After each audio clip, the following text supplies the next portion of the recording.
Friends, SBI funds management IPO का last day आ चुका है। 16 जुलाई लास्ट डेट है इसकी अप्लाई करने की। तो यहाँ पर हम देखेंगे कि इस आईपीओ के अंदर लो सब्सक्रिप्शन देखने को मिला है सेकंड डे तक। जीएमपी में भी फॉल देखने को मिला है। बहुत सारे इन्वेस्टर्स को यूपीआई से रिलेटेड भी इशू आए हैं और कौन सी कैटेगरी में यहाँ पर अप्लाई करें ताकि हमें यहाँ पर कंफर्म अलॉटमेंट मिलने के चांसेस हमारे बन जाए। तो यहाँ पर सबसे पहले मैं आपको लेके जाता हूँ सब्सक्रिप्शन के नंबर पर। तो क्यूआईबी का जो सब्सक्रिप्शन आया डे 2 तक 1.5 टाइम आया है। तो इसका जो सब्सक्रिप्शन है वैसे भी लास्ट डे पर आता है। एचएनआई 6.6, रिटेलर 1.63, एम्प्लॉय 2.28 और शेयर होल्डर 4 टाइम सब्सक्रिप्शन देखने को मिला है। तो टोटल 7.9 टाइम सब्सक्राइब हुआ है आईपीओ। और यहाँ पर जो टोटल एप्लीकेशंस आई हैं वो यहाँ पर 27 लाख एप्लीकेशन आई है। तो इस आईपीओ से उम्मीद थी कि आज सेकंड डे तक लगभग 35 लाख के आसपास एप्लीकेशन आ जानी चाहिए थी, लेकिन उतनी एप्लीकेशन अभी इस आईपीओ के अंदर नहीं आई है। क्योंकि हो सकता है बहुत सारे इन्वेस्टर जो लास्ट डे का इंतजार करते हैं तो लास्ट डे पर अप्लाई करेंगे तो कल भी यहाँ पर अच्छा सब्सक्रिप्शन देखने को मिलेगा। एक रीजन ये भी हो सकता है कि बहुत सारे जो डीमेट अकाउंट्स थे वो यहाँ पर इनएक्टिव हो चुके हैं या फिर यहाँ पर क्लोज हो चुके हैं और जो इन्वेस्टर है वो भी कई बार इनएक्टिव हो गए थे क्योंकि आईपीओ मार्केट यहाँ पर भी चल नहीं रहा था जिसकी वजह से। तो ये कारण हो सकते हैं कि इसमें अभी ज़्यादा सब्सक्रिप्शन देखने को नहीं मिला जिस तरह से इसका एक हाइप बना हुआ था एसबीआई के आईपीओ को लेकर। तो लास्ट डे पर और अच्छा सब्सक्रिप्शन देखने को मिल सकता है। अभी के सब्सक्रिप्शन डेटा के अकॉर्डिंग यहाँ पर हमें ज़्यादा टफ अलॉटमेंट नहीं रहने वाला है।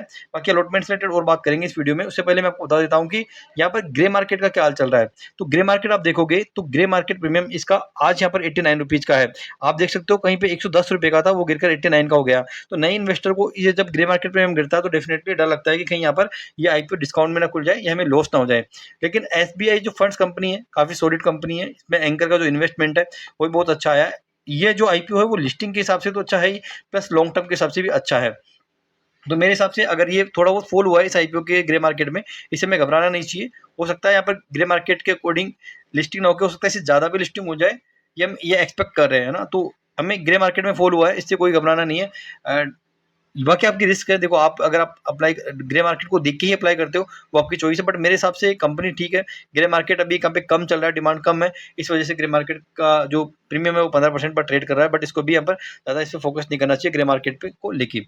अब यहाँ पर हमारा तीसरा पॉइंट था कि यूपीआई से रिलेटेड इशूज आए। देखो बहुत सारे इन्वेस्टर्स ने जब अप्लाई किया ना तो उनकी यूपीआई की मैंडेट नहीं आई है। तो ये इशू जनरल है, कॉमन है, इशू होता है और लास्ट डे पर बहुत ज़्यादा होता है।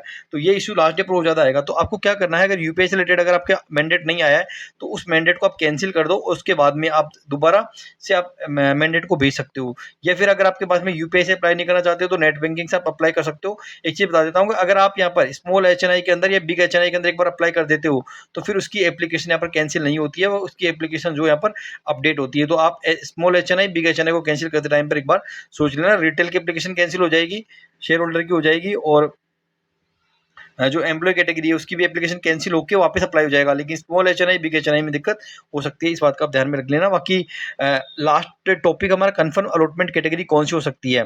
तो देखो नंबर से हमें पता लग रहा है कि कंफर्म अलॉटमेंट कौन सी कैटेगरी मिलेगा। शेयर होल्डर कैटेगरी के अंदर कंफर्म अलॉटमेंट मिलने के चांसेस बनते हुए दिखाई दे रहे हैं, क्योंकि 4 टाइम ये आईपीओ सब्सक्राइब हुआ है। और ये आईपीओ अगर शेयर होल्डर में अगर 13x तक भी चला जाता है और 13 लोट अगर हम यहाँ पर लगा देते हैं तो 1 लोट यहाँ पर हमें कंफर्म अलॉटमेंट मिलने वाला है। तो 4 गुना सब्सक्राइब हुआ है, कल तक मान सकते हैं कि ये डबल से भी और ट्रिपल हो जाएगा। तो लास्ट 12 तक पहुंच सकता है, हो सकता है ज़्यादा पहुंच जाए, लेकिन मैं तो बता रहा हूँ कि 3 गुना तक अगर ये पहुंच गया तो यहाँ पर 12 गुना हो जाएगा। तब भी हमें यहाँ पर अगर हम 12 लोट या 13 लोट लगाते हैं तभी कंफर्म लोट मिलेगा। तो शेयर होल्डर के अंदर अप्लाई एलिजिबल हो तो डेफिनेटली शेयर होल्डर के अंदर 1 लोट तो आप अप्लाई करो।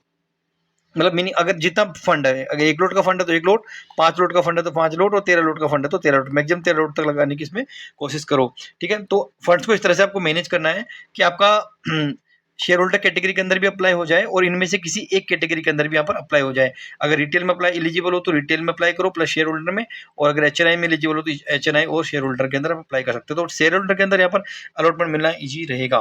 तो बाकी मैंने तो अब ऑलरेडी अप्लाई कर चुका हूँ, मैं शेयर होल्डर के अंदर इन सब में से हर किसी कैटेगरी के अंदर मैं ऑलरेडी अप्लाई कर चुका हूँ। तो अगर आप अप्लाई करना चाहते हो तो अप्लाई कर सकते हो। लास्ट डे पर इश्यूज आ सकते हैं, इसलिए कल जैसे ही आईपीओ सब्सक्रिप्शन के लिए ओपन हो 10 बजे तो 9-10 बजे तो आप अपने ब्रोकर के ऐप में जाके आप इसमें अप्लाई करें और जो भी पे की मैंडेट की रिक्वेस्ट आती है उसको एक्सेप्ट कर लें। ठीक है, और कोई सवाल हो तो आप मुझे कमेंट करके पूछ सकते हैं। Thank you so much for watching.